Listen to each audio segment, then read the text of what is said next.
Good afternoon, everyone. My name is Anthony Andrews. I am the co-founder and creative director of a company called We Are Parable. So over the next 40 minutes or so, I'm going to talk to you a little bit about who We Are Parable are, what we do, what our mission is, and why we believe in experience over everything. A big part of experience is all about audience, and we feel like without audience, we can't do anything, which is why I've entitled this presentation, Audience is Everything. So let's get into it. So, what we do, so basically We Are Parable is an award-winning film exhibition company that was created in 2013 by myself and Teanne, my co-founder and wife, back in 2013.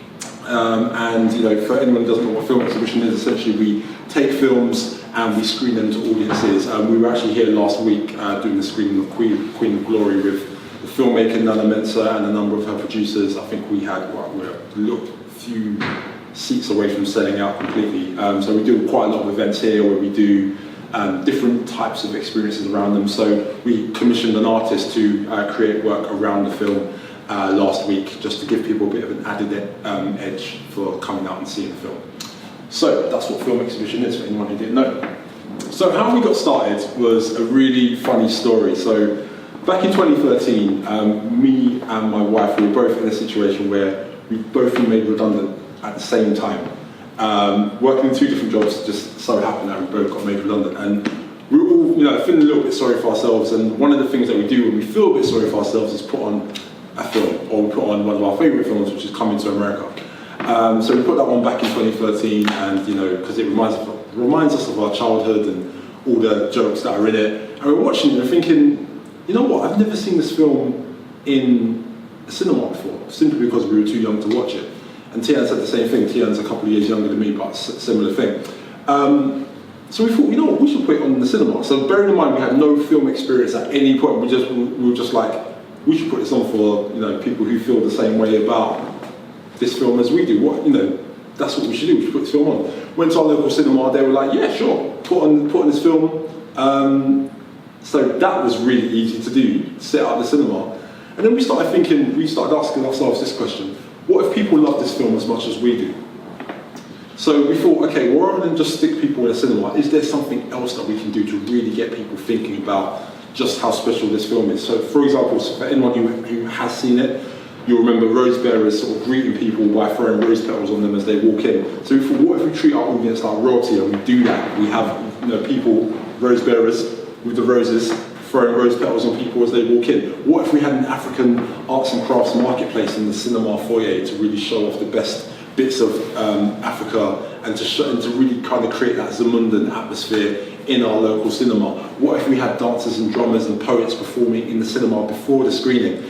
And we decided to do all of that. We had very little money. We had to beg, borrow and steal to make it happen, but we made it happen. We sold 300 tickets on our very first event, and this was only ever supposed to be like a one-off event. And we did it, and we were super gassed to do it. And then someone said to us, "When's the next one?" And we thought, damn, maybe we should do a next one. Like, this was a lot of fun. We really enjoyed seeing audiences come together and see them enjoy the experience that we put together. So yeah, let's do the next one. And that's kind of how our business started. We've done other things like Love and Basketball, for anyone who's seen that film, with Sana Laith and Omar Epps. We took over a boxing hall in East London. We turned it into like an all-American basketball experience with cheerleaders. We had professional players from the London Lions basketball team who donated their players, donated their cheerleaders and their mascots to come down and entertain the audience. And we erected a full-size basketball court in the boxing hall so people could test out their basketball skills. So again, trying to add experience into the screenings to really give people a real culturally relevant moment around the films that mean so much to us and to our communities. So, with all that being said, our mission is very simple, and this hasn't changed from when we started in 2013 all the way to the present day. So our mission is to provide opportunities for audiences around the world to experience and respond to black cinema in culturally relevant, unique, memorable ways. So if you think about what I just said about Coming to America, we wanted to create those moments where it felt culturally relevant to audiences. So the African arts and crafts market was one thing that we did. Traditional drummers and dancers, again, that's a culturally relevant moment that people can connect with, with their heritage and with their tradition. Unique, having drummers and dancers and rose bearers greet you as you walk into a cinema, very rare chance that that's going to happen before. So it does feel quite unique.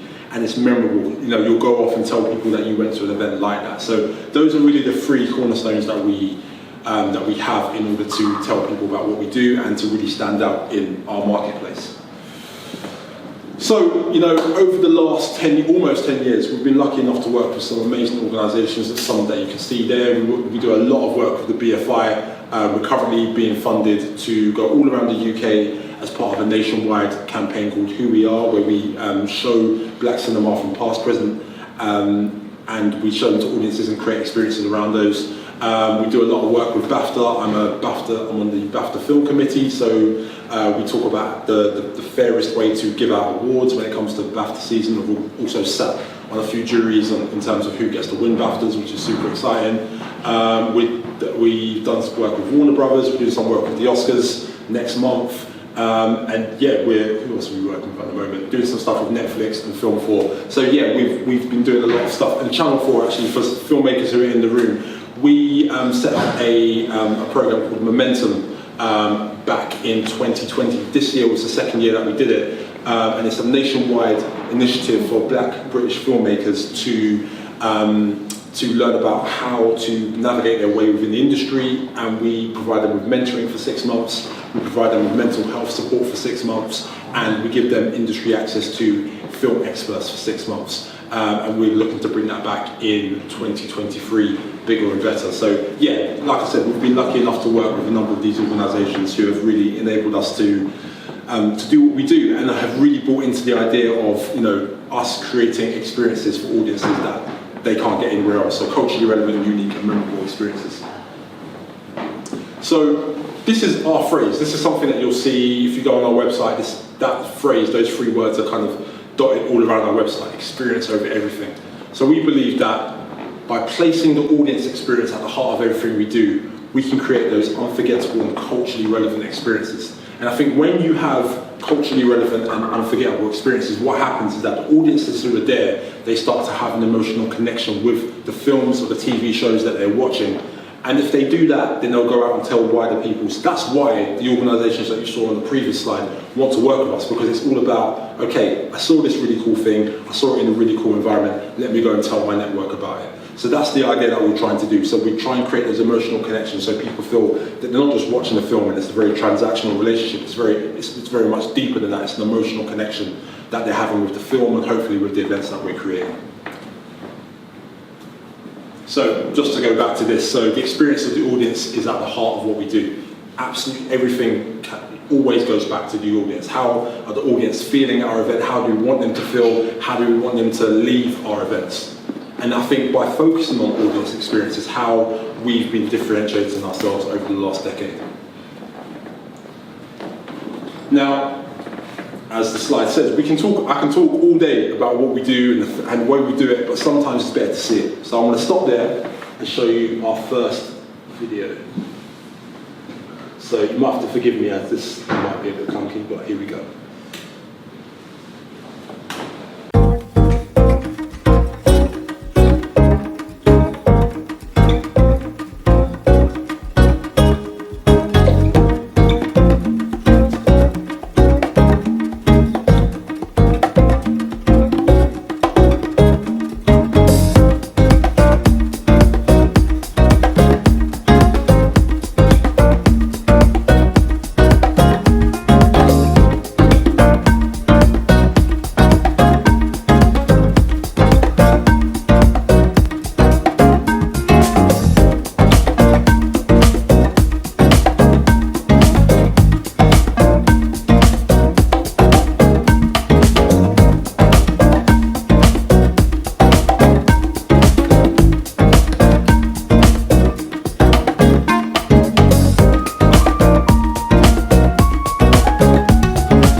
For what we do. So like I said, we are all about trying to create those really memorable moments around film and to really bring a community together to watch films in a unique way, and I'll talk a little bit more about that as we go through the presentation.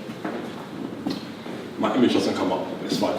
So again, I really want to hammer this point home because I think it's so important. if you create that culturally relevant, unique, and memorable moment in your endeavour, whether it's a film that you show, whether it's an event that you do, whether it's a networking opportunity that you have for filmmakers or people within the film industry to come together, if you can create those three things, you start to create an emotional connection. If people feel a certain way when they come to your event, it becomes more than just a transactional thing. It comes a lot deeper, and people feel compelled to tell other people about it.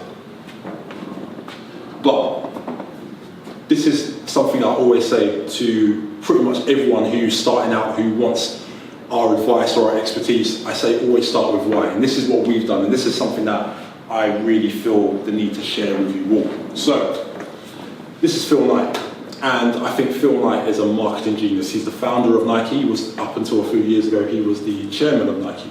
And what makes Phil Knight so great is that a lot of companies at the time could tell you what they did, they could tell you how they do it, they could tell you where they do it. But what made Phil Knight such a visionary is that he told you why he did it. And I think Nike are still the best organization in the world. Probably just Apple are almost near them, but they're the best company in the world at communicating their why. They believe that if you have a body, then you're an athlete.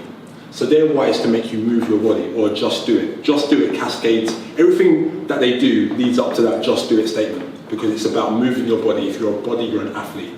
So what I say to organizations, what I say to filmmakers is that if you know your why, if you can nail your why, then the stakeholders or the people that you work with, they want to know how you do something. So for example, our why is to provide opportunities to audiences all around the world to experience and respond to black cinema in culturally relevant, unique and memorable ways. People say to me, oh right, how do you do that? Great, that's a great way for me to start talking a little bit more about the Black Panther event that we did, or the Queen and Slim event that we did, which I'll talk about a bit later on. You can go a lot deeper into your practice because people are already committed and bought into the why of what you do. So I'd love to claim that I came up with this concept, but I didn't. It was a gentleman called Simon Sinek. He's got an amazing book called Start With Why. It's probably like 300 pages long, but if you haven't got time, everyone's busy, so if you haven't got time to read his book, you can go on YouTube and watch his TED Talk called How Great Leaders Inspire Action. And he's got a section right at the beginning of that video called The Golden Circle, which I won't say too much about. Watch it. If what I said isn't clear, it's because he's done it, and he's done it in this video, and it's super clear about why you start with why. And Simon Sinek also says this, so people don't buy what you do, they buy why you do it. Because to be honest, essentially what we're doing, right, as we are Parable, we're taking the film that a distributor gives us, and we're showing it in the cinema. Like, anyone can do that. Anyone can do that. If I could tell you, I could sit you down in an hour, and you can go off and do that. It's not hard. But the why behind what we do is why people come to our screenings. And I've got examples of that, and they're coming up. So our why, as I said before, is that essentially our mission statement. Everything we do is leading to this. If something that doesn't fit this mission, if there's something that we're doing that doesn't fit this mission, we simply won't do it. Because it doesn't fit our why, it doesn't fit our philosophy, our reason for being. So, some of the events that we've worked on in the past, which I'm going to talk about now, Black Panther. So this was probably the purest example of how we try to provide audiences with those culturally relevant and unique moments. So back in 2017, at the end of 2017, we got a call from the BFI saying, hey, do you want to work on Black Panther? We were like, we will definitely work on that. It was going to be the world's first public preview screening of the film, and we weren't able to see the film. They were just like, no, you can't see it, you have to see it when everyone else sees it. So we did a bit of research, we understood just how important this film was going to be for our audience, and we thought, okay, well, we know the anticipation for this film is going to be wild. So what we did, we thought about our audience, thought about the mindset they were going to be in when they were about to go and watch this film. We had a relentless approach to putting our audiences first. We thought about how do you want people to feel when they walk into the venue, when they walk around the venue, when they sit down to watch the film, when they leave the cinema. What do we want people to do? We thought about all of these things. One thing that we thought about as well is that we could not get this wrong in terms of cultural relevance. We couldn't come up with something that wasn't going to feel authentic to our audience. There was absolutely no margin for error. Remember, we hadn't seen the film at this point. We just had to go along with what we felt our audience wanted and try to deliver that the best way we could. So when it came to delivering that particular event, we decided to think about T'Challa, the main character. If he was to walk through the BFI South Bank, a big cinema in the centre of London, if he was to walk through that cinema, like, we thought, okay, what would he want to see? And we thought he'd want to see what the best the continent had to offer. So we did a variation of what we did for Coming to America. We created arts and crafts stations, we had a fashion designer, we had DJs, we had cosplayers, as you can see here, all creating this immersive Afro-futuristic kingdom, right, that was designed to really create those relevant moments that we speak about. And it allowed for a deeper emotional connection to take place. I'm going to show you the video now. So bear with me for a second.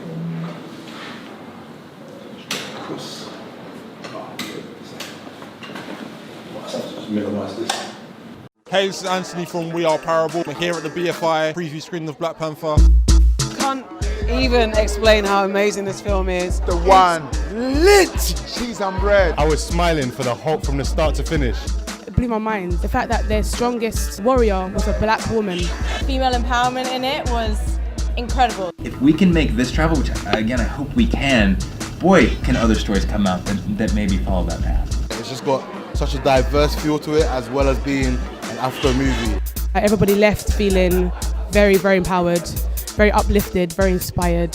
As a kid, I wanted to see like a Denzel Will Smith movie. You know, I feel like we rock out proud of that. You know what I mean? For the youngsters coming up, it won't be like that for them. They'll be like, oh yeah, we saw that movie with Chad and Mike and Daniel. You got to go and see it. 11 out of 10.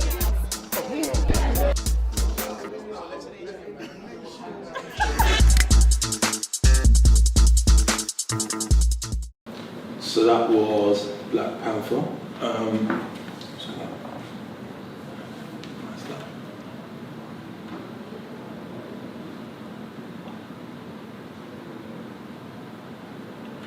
Yeah, so, you know, again, you can see what we did with that event, and, you know, when I speak about the emotional connection, we still have people coming up to us, you know, well over 5 years, 5.5 years since we did that event back in February 2018, and people's like, yeah, I was there at that Black Panther event. Yeah, we had Ryan Coogler there as well. Marvel brought him down to do a Q&A before the film, and we still get asked about this event. Again, you know, it goes back to that point. Anyone can put on a screening of Black Panther, but it's the why behind what we do. And I think people, at this point, when we did this event, I think they bought into the fact that we are all about trying to tell culturally relevant stories through the activities that we do at our screenings and try and create those really emotional, connective moments for audiences.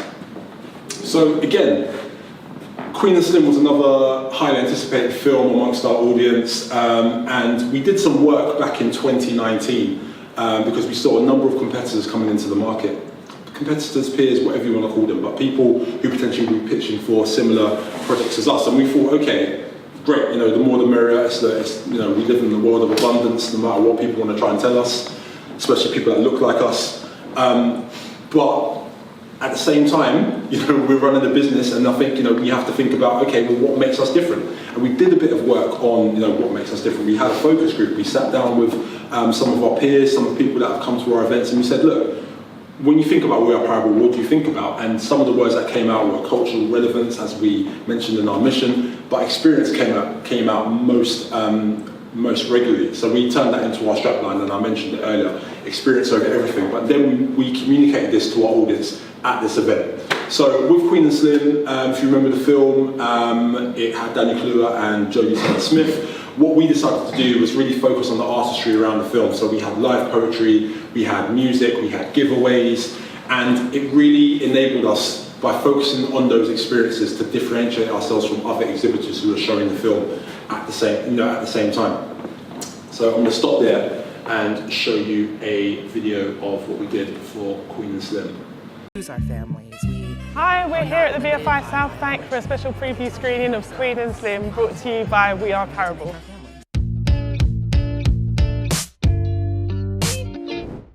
The reason that we've put this film on here at the BFI is because we feel that this film is going to have an iconic status in years to come.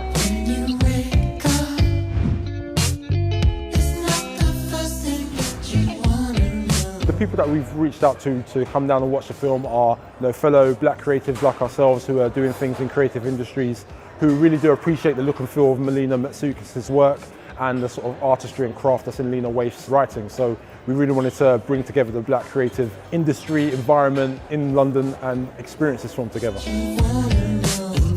I was absolutely blown away by the amount of young filmmakers, actors, black people in the house at the BFI. When I was a young girl, that was not heard of. These spaces were not available to us, and I think it's wonderful that that's happening right now, right here in London town. Queen, I got you. We'll get through. Right now it's memories we'll make. We'll breathe and live beyond our mistakes. Look, put your hand in mine so you can get a grip. See, I trust you enough to handle this so we can handle this, and it's okay if we're scared. You know, I'm kind of scared too. Right now we're not even walking on thin ice. We're walking through floods, droughts and typhoons, but you know what? I'll be brave for you. You were meant to be here with me, with our hands intertwined, where we can finally breathe, unapologetically, just you and me, Queen and Slim. So let our power trip begin. It's beautifully shot. It's a powerful storyline. It's one that you have to see. It's got a very strong creative vision, and that's something that I've really kind of enjoyed watching it on the big screen. It's amazing. I get emotional every time I see the poster because it's just so good. Yeah, it was powerful. It was incredible. The way the story was told, the filmmaking, it was relentless. It's highlighting what is going on, and not only stateside, but on our shores and across the world. True to life, heartbreaking, and fabulous. Crying, like literally crying the whole way through. It's centered around a lot of darker skin hue, black men and black women, and it's centered around black love as well. And it's a story that's needed. I think like the cinematography and the music was beautiful. So let us know what you think about the film. I mean, let's start the conversation online. You can follow us at We Are Parable on Instagram and Twitter. You can hashtag us, We Are Parable. We love to talk about film, we love experiences, we love bringing film experiences together to create an experience for you that is unforgettable. So let's connect, let's keep talking, and hopefully you can come to some of our film events that we've got coming up in the future.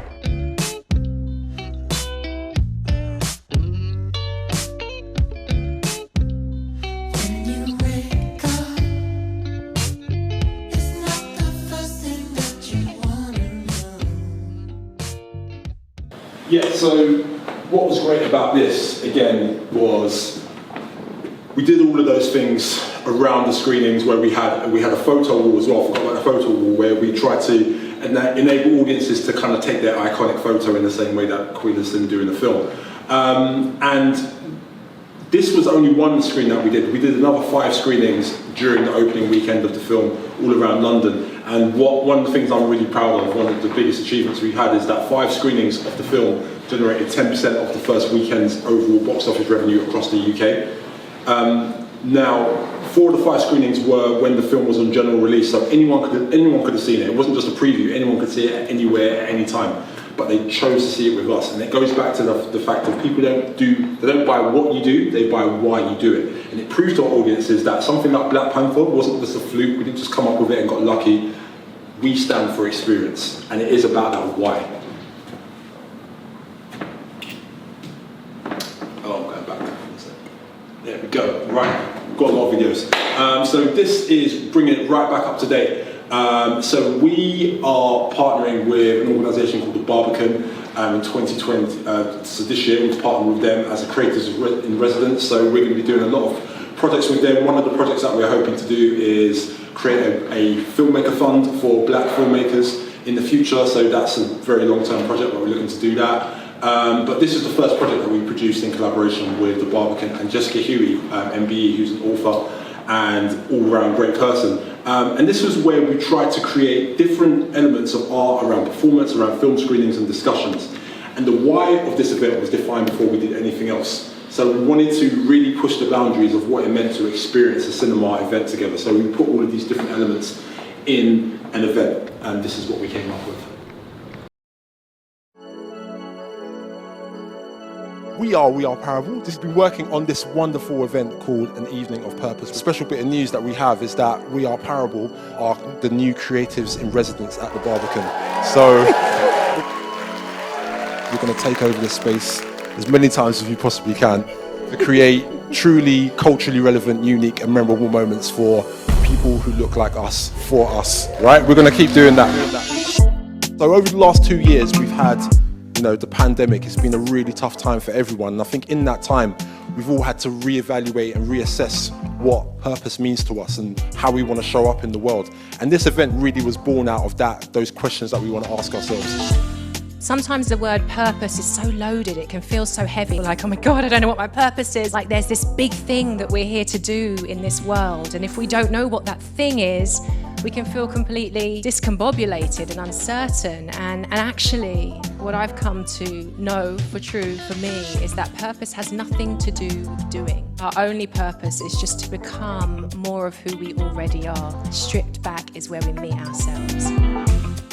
The reason I actually chose to do Blue Peter was because I realised we'd never seen a person of colour other than Diane Louise Jordan who was doing crazy stuff that a lot of white people were doing, like jumping out of planes and riding horses and stuff like that. I just wanted to flip the script a little bit and show us as heroes, and I was very conscious of that. But my daughter is my mirror. She's the person that I feel like I had to answer to. Being a black woman, being a woman who's ambitious, I haven't put myself first. And then when I had my daughter, I was like, I've got to put her first. And though it's playing second fiddle to her, at least that means I've got to take care of myself, because I'm not in a whole place. She's not going to get the best out of me. And I need to raise a child that doesn't destroy the earth because of my madness. So it's real. It's real. Honestly, deep down in the core of my being, believe that good people don't win. And now, I don't do things I don't want to do. I say no way more than I ever have in my life. I love myself for the first time. That's a whole new thing, by the way, when you actually love yourself, and being by yourself is not a problem. You just sit there. Oh, thank you. Thank you so much to the Barbican team, especially to the Neighbourhood and Communities team. Thank you also to the marketing team and to the wider team who have really supported. And obviously, Will, thank you for meeting with us those months back and having that meeting with us and talking about what the possibilities could be within the space. One other thing that we've got as well is something called a purpose pledge. In the booths upstairs, you're going to talk about your purpose to camera. Then in about 6 months' time, we're going to send you that video and see how you're living in your purpose in 6 months. Right? Yeah, so we want you all to do that. So please do that. We're going to do it. We're going to, set our purpose pledges up, and we hope you can do the same to really see how you're living in your truth.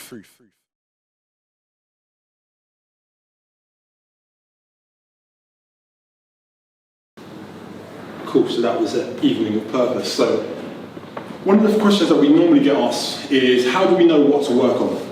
And that's something that I'd love to share with you. There's a couple of bullet points, a couple of things that we really focus on. So think about the stories that we want to tell. Like, are there great stories? Like the films that we show, is there a story there that we feel more people should know about? Secondly, can we create a great experience around it?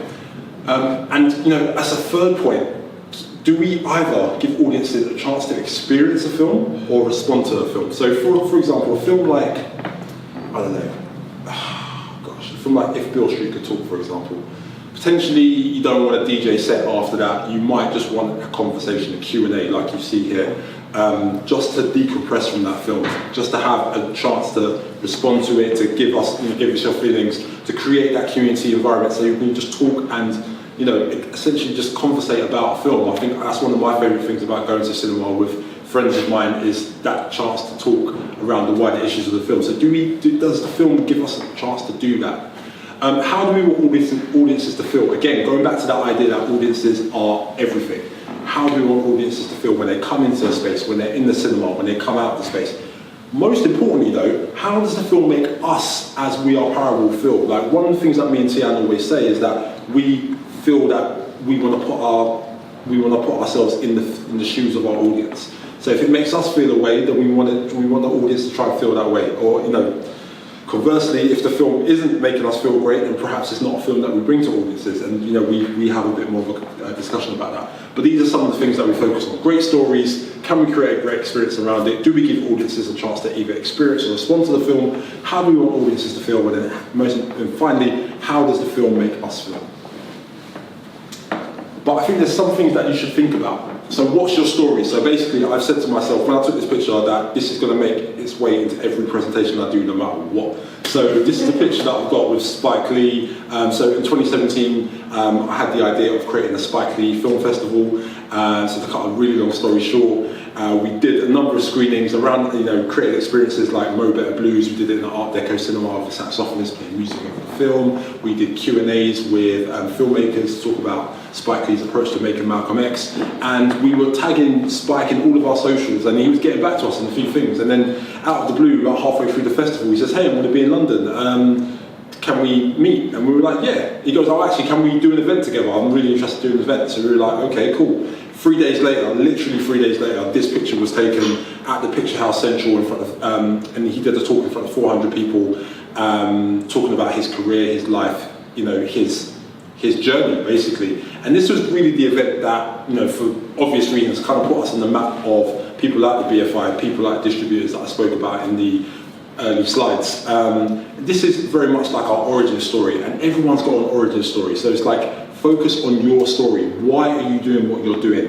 What's the story? Even the story before this was the story of me and Teanne sitting on our sofas, jobless, watching Coming to America. That's our story as well. So think about your story and how you can communicate that to your audience. Ask your audience as well, what do they want to see? The reason that Black Panther works so well is because we were speaking to our audience on a regular basis about what they want to see, what films they want to be a part of, what experiences they want at their film, and we were asking them all of these questions. So when it came to doing something blind, because we couldn't see Black Panther before we did the event, we had a relatively good idea about what we were going to do, and the success is the proof of the fact that people still come up to us and talk about it now. So ask your audience all the time.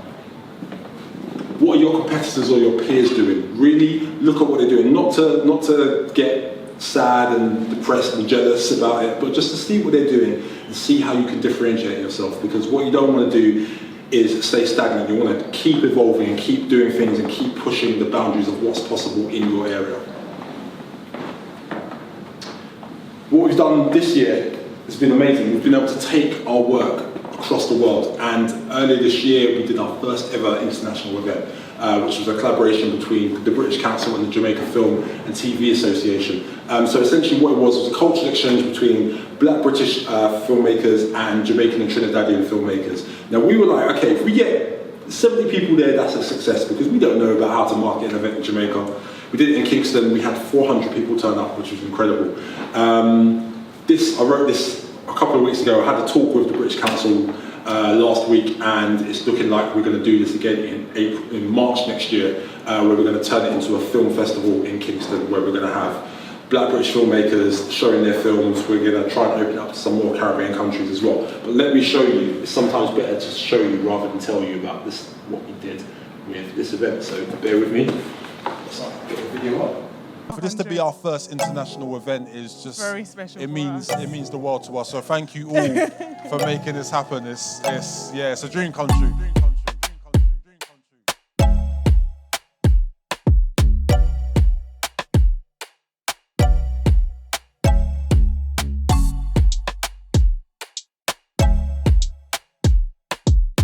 What was that, shot list? And a long time we not outside, you know. So more often see the people. Nah, man, I lie. Yeah, roll the show, guys. No, nah, me some more. We're presenting some films tonight from Trinidad, from Jamaica, from Britain, and we're celebrating Jamaican film culture. We love black cinema. We're all about providing opportunities for people now all around the world to see and experience and respond to black cinema in culturally relevant, unique and memorable ways. What do you think the biggest lesson for you was, like, after you completed the film? Believe in your ideas. No one can create your ideas the way that you can create them. And no matter how many times you think it's been created, it hasn't been done the way that you do it.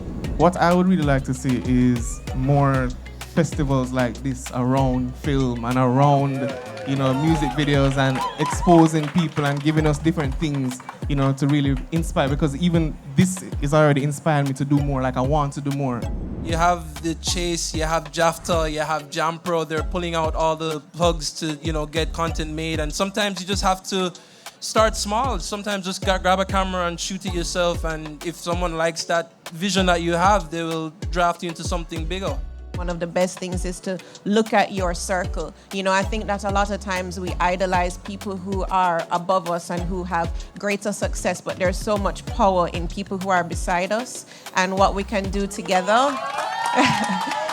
And, you know, just build our own table rather than beg a seat. For the producers and the directors, you know, at the end of the day, don't feel like anything that you do is too small for other countries. It's not. Find those collaborators internationally. It's just a flight away.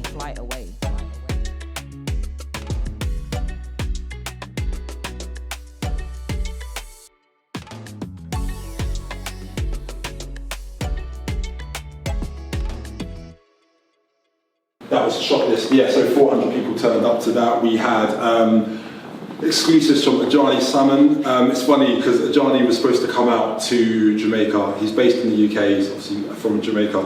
He was supposed to come out to Kingston for our event to do a filmmaking conversation, but that was the same day that he was nominated and eventually won his BAFTA. So his family came down to Kingston and they watched his latest short, My Jerome, which I think is being released in a few weeks' time. And I think we did the first ever screening of that film, which went down really well. So again, you know, we flew UK-based filmmakers out there to really talk to and network with filmmakers all around the world. And again, it was about creating that experience for audiences to see the networks that exist all around the world. So yeah, really excited to bring that back in 2023. And when we did an event in Kenya, our second international event, again working with the British Council and a Kenyan-based organisation called Maniata Screenings. It was a cultural exchange between, again, Black British filmmakers and East African filmmakers. We had 7 films, we showed them in 4 locations, 2 in Kenya, 2 in the UK, 1 actually at the Malcolm X Community Centre here